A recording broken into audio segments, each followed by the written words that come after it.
Miss হবে না আপনার পছন্দের টিভি শো। দেখুন জি5 অ্যাপে একদম ফ্রি। মহারাজ, আমি এইটা বুঝতে পারছি না যে আপনি কোন বিষয় ভয় পাচ্ছেন, যার জন্য এক অবুঝ শিশুকে হত্যা করতে চাইছেন। মহারানী, এই বালক কে?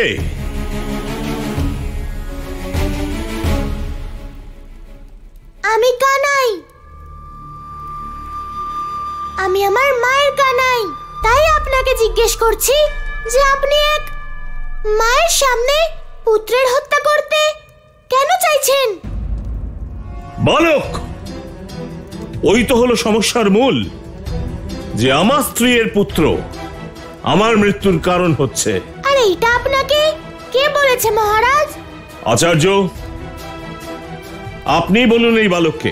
কানাই, মহারাজের কুষ্ঠির সব নক্ষত্র স্পষ্টভাবেই এই সংকেত দিচ্ছে যে ওনার পুত্রই ওনার মৃত্যুর কারণ হবে। আচার্য মশাই, এটা কি সত্য নয় যে মানুষের কর্মের দ্বারা তার কুষ্ঠিরও পরিবর্তন হয় আর তার ভাগ্যেরও? তাই যদি মহারাজ এই অধর্মের পথ না ছাড়েন, তাহলে ওনার মৃত্যুর বিভিন্ন কারণ তৈরি হয়ে যাবে। বালক, সে চিন্তা তুমি করো না। আমার মৃত্যুর যা যা কারণ তৈরি হবে, এক এক করে সব কটা আমি বিনষ্ট করব। মানছি যে আপনি মৃত্যুর সব কারণকে মুছে দেবেন, কিন্তু আচার্য মশাই, যখন কোনো বিশেষ কাজ করার জন্য শুভ মুহূর্ত থাকে, মহারাজের এই জীবন সংকটকে দূর করারও কোনো শুভ মুহূর্ত থাকবে কি, তাই না?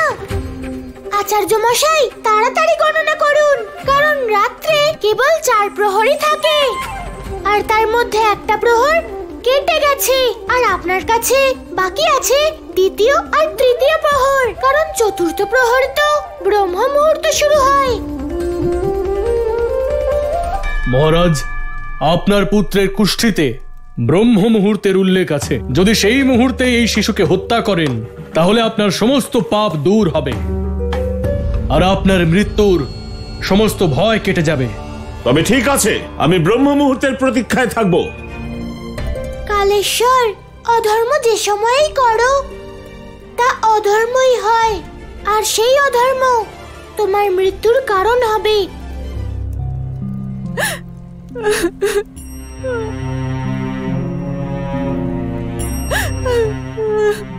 আপনি এখন থেকেই কেন কাঁদছেন?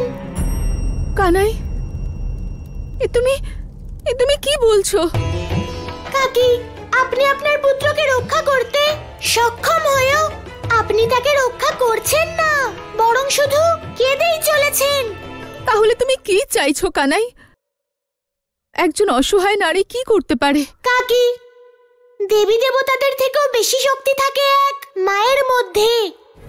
যে শিশুকে আপনি 9 মাস ধরে নিজের গর্ভে ধারণ করেছেন, সেই নবজাতক শিশুকে রক্ষার জন্য আপনি এই অস্ত্র ধারণ করতে পারবেন না?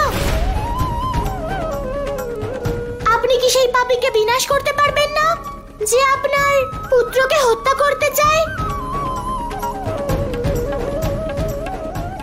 কানাই, সেটা কি সম্ভব? হ্যাঁ কাকি, এইটা সম্ভব। জি5 ডাউনলোড করুন আর সব এপিসোড দেখুন একদম ফ্রি।